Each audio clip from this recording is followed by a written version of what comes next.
And we're live. Good evening, good afternoon, good night, and welcome to another scene in New York by Night for the Mage venue. Tonight's scene finds Demetrios Fotis, the now newly appointed leader of the Euthanatoi Chantry of the city of New York, paying a visit to an old friend and confidant after a certain unusual message reached his ears, and he makes his way towards the Diogenes Club. And as he reaches the front door, he gently knocks at the door, waiting for an answer. The front gates of Diogenes Club will open upon your arrival.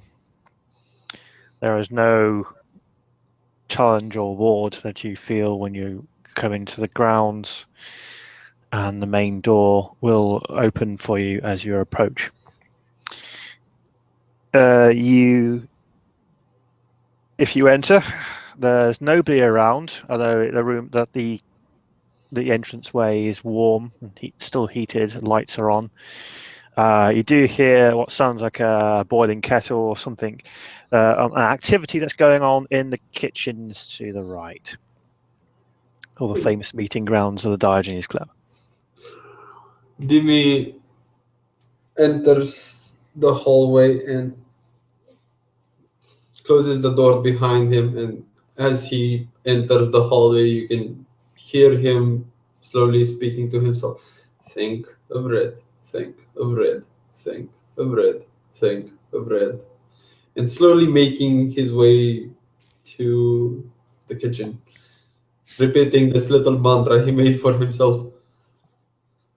It's always wise to have that when being confronted with the eye of terror. The kitchen door is open. Edwin, looking like he's been traveling around a bit, so he's sort of semi-unkempt in terms of his hair and beard. A big, gingerish. It's unfortunate to have having Welsh ancestry, but he'll never admit to that. He's got some. He's purchased from a certain reputable shop a toasting facility, and he's also got one of those interesting coffee makers, and he's boiled some coffee up, and he's watching the toaster do its thing to some croissant, again with a croissant, set up a nice little luncheon, even though it's probably late in the afternoon and evening, and he looks quite proud of himself about using this gone technology. He looks up and acknowledges you as soon as you walk through. Hello. Dimi nods back to Edwin and pulls a piece of ruffled paper from his pocket. I got your letter, Edwin. Excellent. Hope it didn't catch you by surprise or distract you at the inopportune moment. I'd sent a letter to yourself and Jade. Haven't spoken to her in a while. Okay. So the letter's contents were to ask what was going on. Sorry, I'm quizzing you already. Grab a seat. I have perfected the art of toasting. Fantastic. And there's coffee here for you as well. Dimi takes a seat, puts the piece of paper back into his back pocket. Unfortunately, as much as I hate to be the bearer of bad news, it seems like this is the case now. Troubles follow you like crows. It's sort of in the job description. Once you get the only good news I could give you, which is it is technically good news, but take it with a grain of salt, is that I am in charge of the temple now. Really? One at Fair and Square. My old boss wanted a duel. Push came to shove. People from higher up were called. The duel took place. I won. She lost. She's on her way home. Right. And okay. And how are things with the temple then? I haven't heard much news from them since for a long time, actually. Well, how should I put it? We're redecorating, so to speak. The casino is still open, but the temple has to undergo some changes in order to function as a chantry. Right. We might actually, at some point, need your expertise, but this is pretty low on the priority list right now.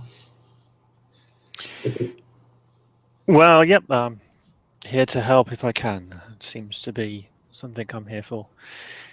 It's nice to see that the temple has a voice again. There was concern when we lost the celestial chorus, and then it seemed that members of the wheel became silent as well.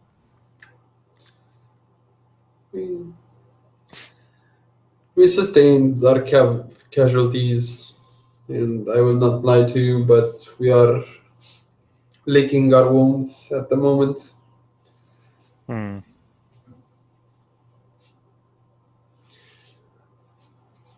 The main issues I have, Edwin, are two specifically. The first one being that's my failure to contact people in the governing bodies of the other tradition. Have me Well, at a small unrest right now.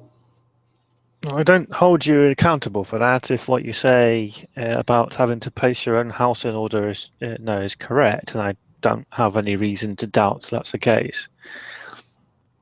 You have built your house up again from whatever state it was in before, and now perhaps you're in a position to do what I asked. But I mean, have you heard anything from any of the traditions at all? I've not heard.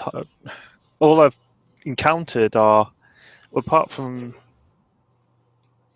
a few of the old faces, were a lot of people that seem to follow no tradition who are apostates. Apostasy seems to be the current trend on the streets nowadays. Hmm. But then again, keeping a close eye on things, they haven't been. They seem to have been good in the sense of they haven't caused any dilemmas or catastrophes yet. There are no agents of the technocracy running around and placing things on lockdown, nor have there been any pan-dimensional entities wandering around the streets, or Cthulhu or Klipothic entities being summoned. It seems to be okay. We'll get to Somebody that out in there a is keeping second. order. Yeah, we'll get to that in a second. The main issue is that even though I've reopened the casino, the only people that visited, the only magi that have crossed my threshold are a member of the Kavadi. Right.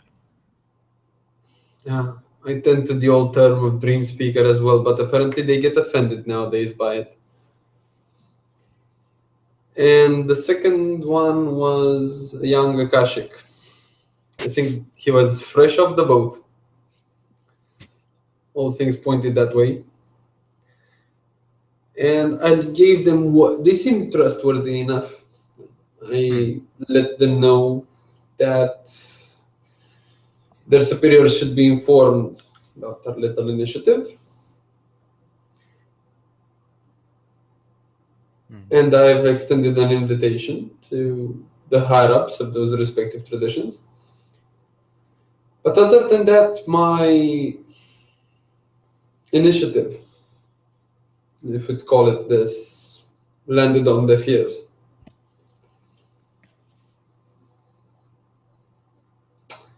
I fear that this increasing fad of apostasy, of desperation from the norm, might be either a mixed blessing or might do us more harm than good in the long run. I've got nothing with independence. I've got nothing with people claiming, uh, how should I say it? Claiming, mm, well, I have nothing against people wanting to form their little groups, their little own little things, but I have something against hiding from traditions, against hiding from forms of organization that stood the test of time, and both me and you know this very well.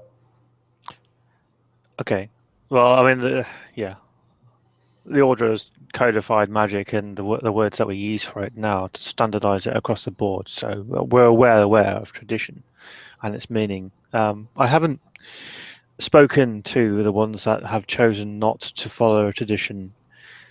I think my concern there is that they don't bring down ruin upon themselves or to us.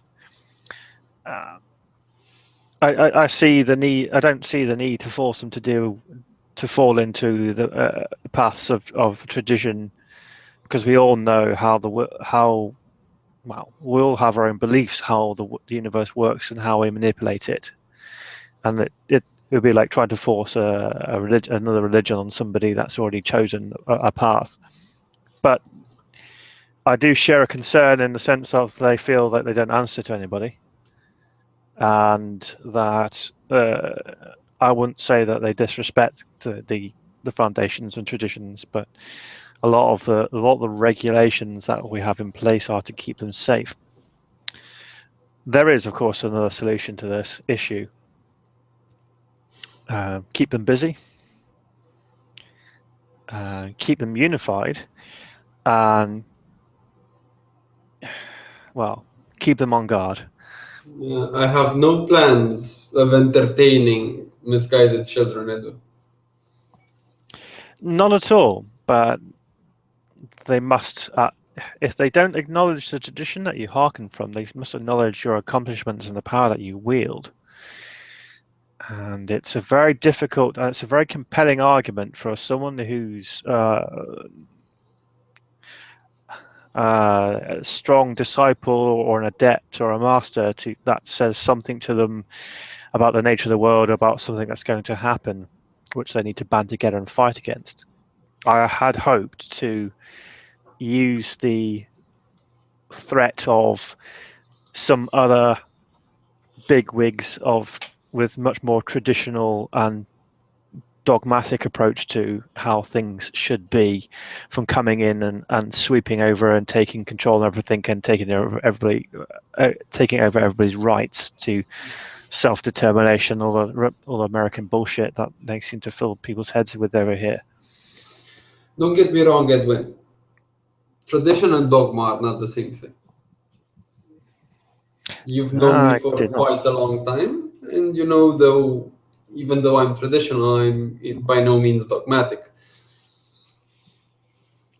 The problem is that even though these recently awakened young talents could serve as a proving ground, both a proving ground and a breeding ground for new followers of the traditions, the same can be said for members of the Nefandi or for members of the technocracy. And you know better than I do what misguided power can do. And this Yes. is not something we need in times where we still recover from past conflicts. Jay tagged along with this neophyte that turned up at my home here and wanted to, well, wanted to understand the nature of the Order of Hermes and what we did.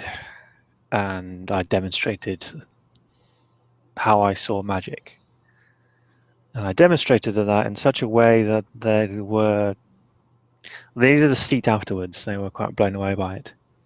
Now, This brings me on to an idea. I think this is something that we talked about last time, and I wasn't particularly sold on the idea before, partially because I was busy doing something else, and I still am. If you can demonstrate to them that following your tradition and taking a traditional path rather than a disparate one is more cool or powerful, or allows you to protect and makes yourself safer and your family safer, then people will probably come flocking to your banners, our banners. And maybe the Fight Club idea is actually rather a good one now. I can see a Yeah, purpose for so it. what you would suggest would be advertising, prostituting age-old wisdom for the enjoyment of teens, just so that they rally to our banners instead of listening to cold, hard reason. Since when have children ever listened to reason? Fair Perhaps enough. I'm being an old fuddy-duddy here, and I think I earn the right to be just a little bit. But these new age people are all about the immediate sensation. They're not about the long term. Never about the long term. So it's going to be hard to get when they're in the age of iPhones and technology and games consoles and shit like that that they follow. It's going to be hard to say that like book learning is going to be more rewarding or more stronger. Ogion the Silent offered Ged his form of tuition that would take his whole lifetime, and he would become powerful at the end of it, a reasonable and balanced magi. But he decided to go to Roke and study with the arch magi there, and of course that tale ended very, very badly. But I think it's going to be these guys need a taste of the strength and the benefits of the traditions, and I don't think that us beating them over the head with the values of our traditions and how they should respect them because they've been around since the year dot is going to be a way forward. But then again, I mean, maybe you have a different opinion on this. I really don't know.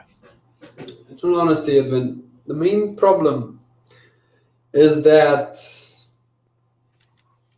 if we boil this down to the most simple issue where two people, regardless of their age and experience and power, cannot make a decision for nine traditions. That's why I recommend for you to do your own inquiries. You're better connected to the higher ups than I am, and you Hermetics always had your diplomatic wing at your side. That my tradition, let's just say, severely lacks at this point. After we gathered seven others from the seven other traditions, Mm-hmm. we might take a more lucid decision in this matter. I'd say that although a place of training and the sanctuary for these orphans would be good, and that Well, we could persuade them via obscene displays of power to join to rally to our banners. I'd say that there's more strength in our traditional allies than it is in gathering up the rabble. oh, man, the okay. So we need people of certain integrity in their own in the rabble, as you call it, in order to lead the way and speak for us, because it would sound very much like us versus them at the moment. There is, I think, the Amahara Chantry has actively looked around for a new magi, and I believe that is Rupert had a stronghold which has some newbies held up there as well, learning the ways of the orphan. But they seem to have done the right thing in terms of banding together and keeping each other safe. Yeah, they kept each other safe from the small and sporadic threats that they had to deal with. Throw enough pressure their way, they're gonna disband, and it's gonna be their small-scale civil war in which everyone claims their right and actually no one is in the wrong run. We've seen it before. This is how fate works. This is how entropy works. This is how things fuck up in the long run. And getting to the second point of my visit here, our wonderful former apprentice, the modern star of the orphans of New York City, Little Miss Jade Valentine. Yeah, what was that about, man? Well, she don't came. get me wrong. She came here, brought you, and then wanted to explain to me that some helicopters are flying around New York were looking suspicious, and there were possibly something dangerous or technocracy related. I felt the need to get me on side in order to prove you wrong. Well, let's not forget that she was unsatisfied with both our traditions and she lived among that mist for quite some time. The problem with our little apprentice is the fact that she doesn't see reason, and the fact that she, from my experience, longs for a father figure that she never had, neither in me or in you.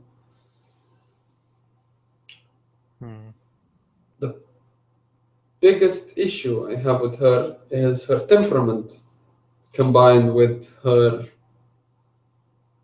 significant other, so to speak. Okay. Even though I was the one that protected her little amorous escape from the clutches of the big bad order of Hermes that was against her freedom with all their means. This has gone on far enough and long enough. She didn't escape. I threw her out the order because if she stayed within the order, she would have been killed. I was being ironic, Edwin. Okay. Sorry, I missed the ironical part of your sentence there. It seemed to be that there was she seems to believe there was an amount of self-determination there, that she had a choice, so that I had a choice. I found a way of providing her a way of safety and further instruction with outside of the order, so she didn't kill herself, because she was my apprentice for some time. And I very much like to not to see her dead or in the thralls of creatures from the darkness beyond that would happily see the entirety of reality unmade. However, the fact is the law on the Order of Hermes is very clear, and it would have been her death. And it's only the fact that I have been delinquent in my duties of reporting this to my superiors is the only reason that she's still alive.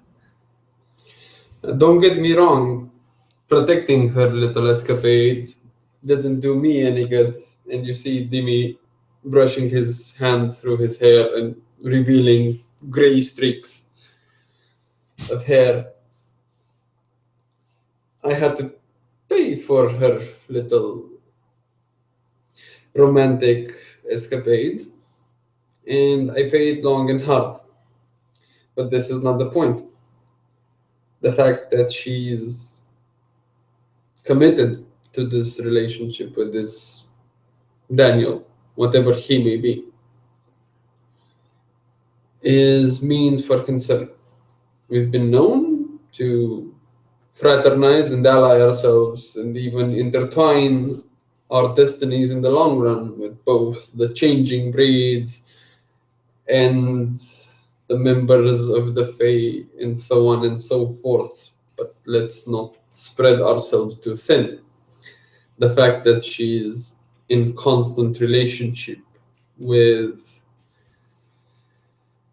whatever sort of creature he might be is a surefire way to getting in contact with someone who can turn her into one of the Nefandi, and we both don't want that. These guys, these demons, aren't the Klepothic. They're not what I thought initially. I have seen a great deal about where they come from, and I have seen a memory and dwelt within a memory of Eden the time before. They're impossibly ancient spirits, not demons from beyond that wish to destroy the universe. Doubtless, I'm sure there's some that believe that humanity or whatever it is to blame, and there's something alluded to that, but I think we were slightly wrong about their motivations, but I can understand. If you open yourself to one demonic entity from the abyss that has existed before the end of time, you could very well open yourself to one more. Or the demons without human morality may decide to use her. However, here's the thing.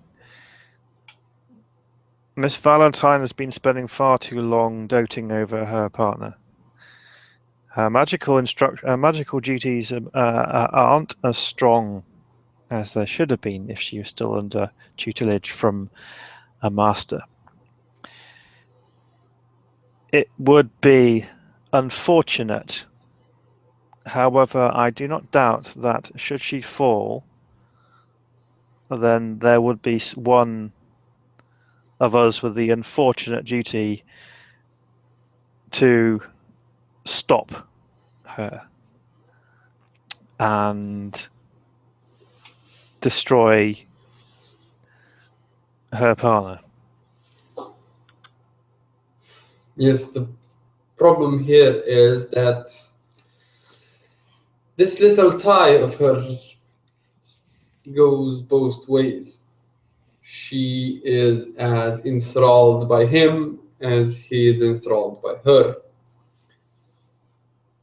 And it just boils down to three courses of action in my book. Either we send her off on the wheel, commonly known as killing her before things blow out of proportion, but that would mean a full-out war with the demons and their kind, and both of us do not want that. The second would be to remove her from him or him from her, or basically separate the couple via means magical or mundane. And the third one would make all of us happy, but would require greater skill and greater clearance, and that would be the most ancient and harsh punishment that the traditions ever bestow upon an individual. And of course, I'm referring to Gligal. That's very, very powerful. That's a very, very bad crime and a punishment, and I would rather not have to perform it. So you are able to perform it, I take it. If the situation deems it appropriate, of course.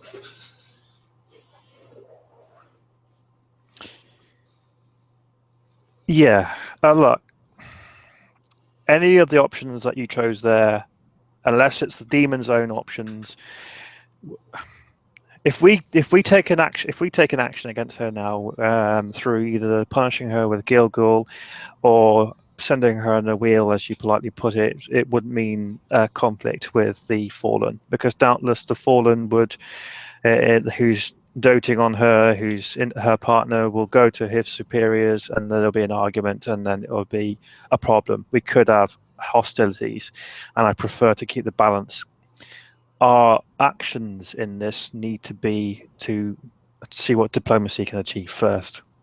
No, I Maybe. severely doubt the fact that their superiors haven't dealt with this in the past, and there aren't some rules of the Fallen that draw a line. I think so, especially if we explain what will happen, not as a threat, but as a natural concurrent of the situation. It escalates. It goes to a point when our masters decide that it's not acceptable, and they send the task force to go after her, thinking that she's a demon worshipper. They destroy her, and then they end up causing problems or going after demons. We don't want demon hunters. And for God's sakes, I mean, I'm glad the choristers aren't here. Imagine what the choristers would say, knowing that demons were walking around the city. There'd be a crusade here in no time. They'd be breaking up the holy relics, hunting them down.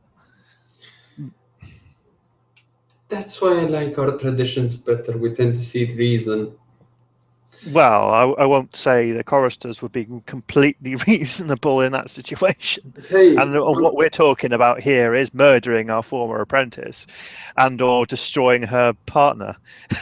she brought this upon herself, I'm sorry to say, but it's fact.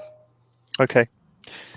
And not to Well, mention the fact that we should be diplomatic to the other creatures that roam the streets, except, of course, the blood-sucking leeches and that walking plague on humanity that carry no importance whatsoever, except the fact that they trap decent souls in undecent bodies and screw up what my tradition has been trying to do for the past 1,000 years. But this is more of a personal grudge than an official position. But getting back on topic, honestly, these are the only three solutions I see. Either, or actually, there might be another one besides the obvious one of waiting in silence, and I hate that inaction is not a solution. Fate works its ways, even if we don't act upon it. Should we or could we get in contact with the higher ups of the Fallen? Maybe they'd see reason where these two young lovers do not. okay. Pulling on a chain from both ends breaks a chain at its weakest link. Well, I know one contact, and I'll see if they are still around. And I will see what they can do or what words will achieve there. I'll leave the pushing her onto the wheel to your decision, and let's, as I said, let's see what we can get them to do for us first before we have to. I wouldn't exactly. I wouldn't rush on pushing her on the wheel. I've consulted the fates, and let's just say they point against this.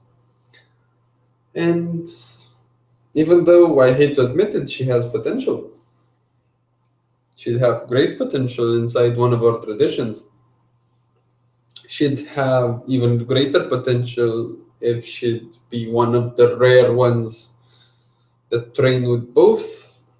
Under both our tutelages, she might actually end up being a valid member of our esteemed, select, and not that numerous community.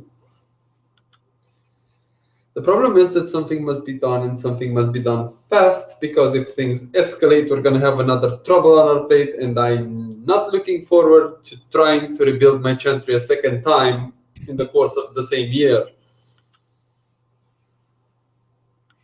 No, I can see that.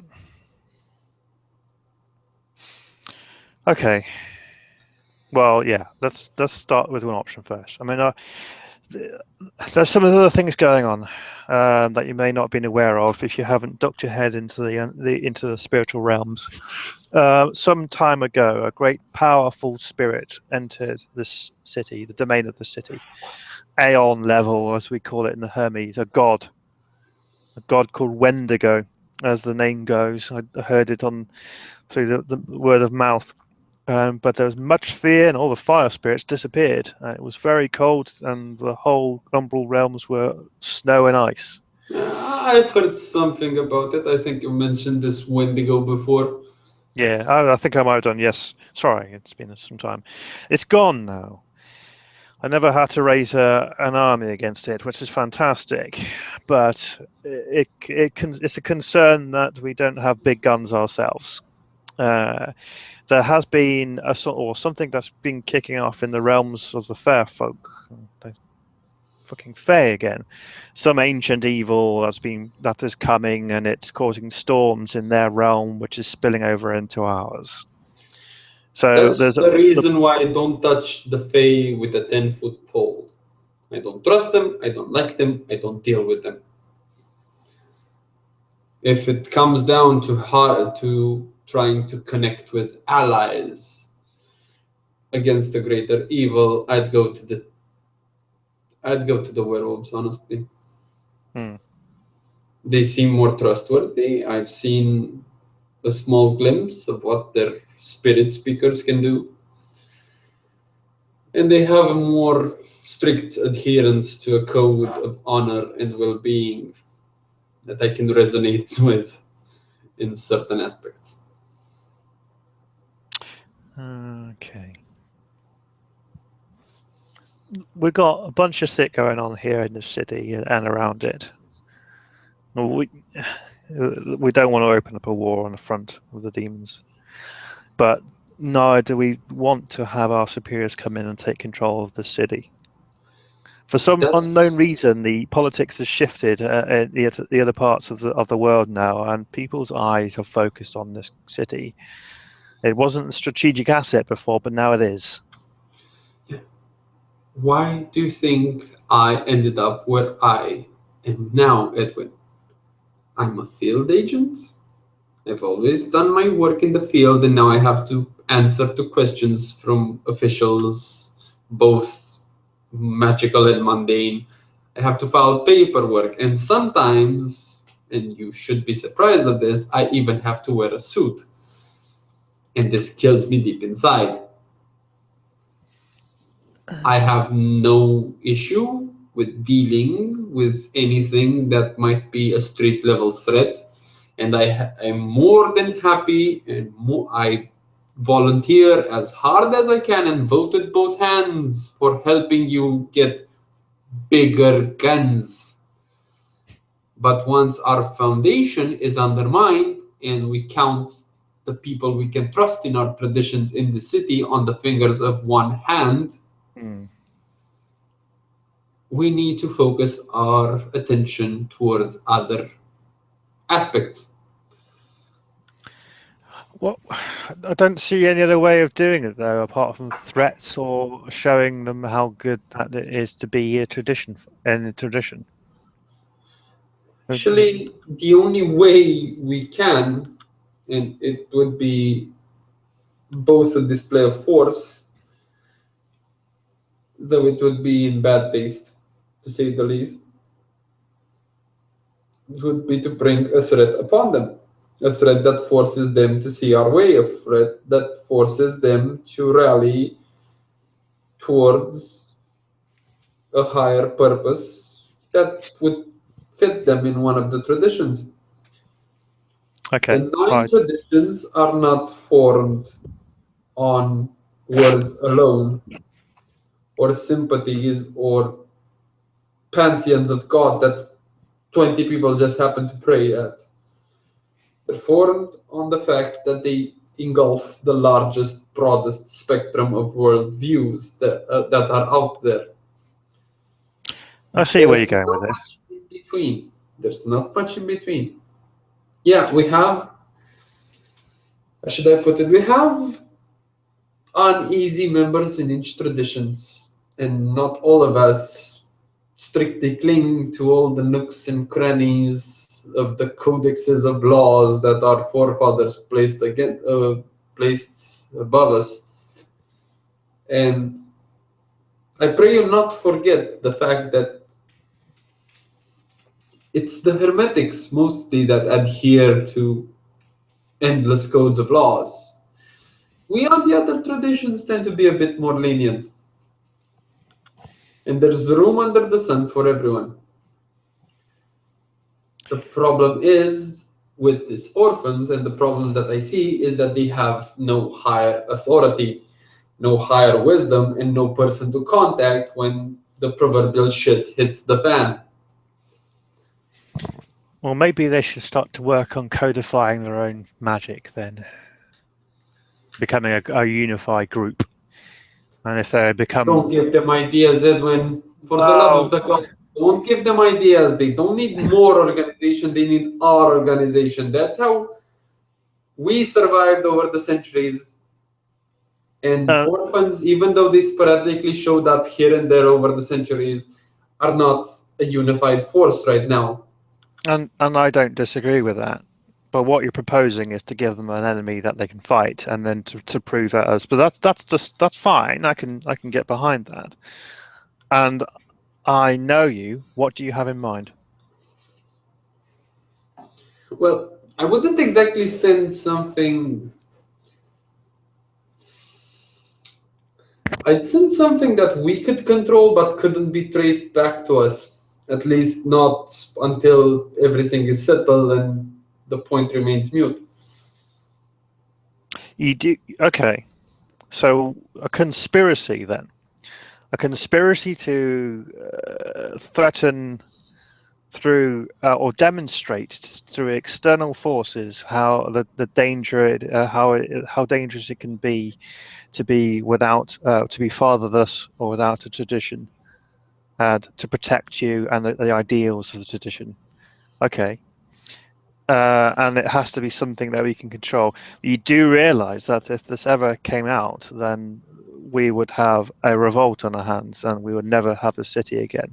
And all that my worst dreams of having the city, having the bigwigs coming and take this place by force as the new enemy would come true. I mean, this is what I wanted to say to these guys originally. It's like, if you don't do this, if you don't become if you don't follow the aspects of traditions and sit upon a council and govern and yourselves like we have done before for the past millennia, then you will have people who are very unsympathetic to your cause come in and take over, and they will not be as merciful. So honestly, we're not lying that much. We're just forcing our odds a little. Because if the higher ups come, not even we would be able to reason with them. Because they'd come with their own agenda. And I'm not looking forward to arguing with any archmages of my or any tradition whatsoever. Especially since you know how the archmages of the Othanatoi tend to act and tend to be. They're not people you can easily cross. So it wouldn't be that much plotting against them. It would be more actually, this could intertwine both of our ideas. You wanted a display of power, and we wanted something to bring them to us, and I wanted something to show them the error of our ways. We could combine these three things into one single thing. Maybe someone from higher up should come. An archmage to come and cause all the trolls. I wouldn't go exactly to an archmage. You know who would be. I'm really tempted to say, but you know who would be really good at this time? Vicky would be nice. If you could get a hold of her, she'd be really good right now. Well, I happen to have sought counsel from an archmage some time ago in terms of wisdom I needed, and they wanted me to respond back to them with my choice, the decisions I had to make and how I proceeded. And I think that she will be complicit in perhaps helping us out here. I can see what Vicky's doing, and I'm sure she's still back in the old lands, and she would be potent and unknown enough in order to do so. However, she might identify herself as a hermetic, which immediately means that my tradition is shit. So we need an infiltrator? Is that what you're suggesting? That we need an infiltrator to poison quote unquote, their ideas in times of need. So we need to press them from both sides, both from inside and outside. Because changing appearance is not something that would pose any problems to myself. I can do it. I can do it reasonably enough, though my acting skills are lacking. If only Jericho was here.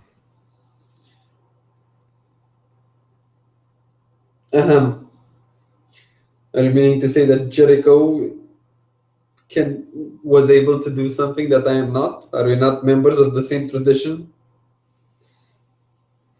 Do we not hold the same principles dear to our hearts? Okay. Well, you can be the infiltrator then, and I'll set the external threat.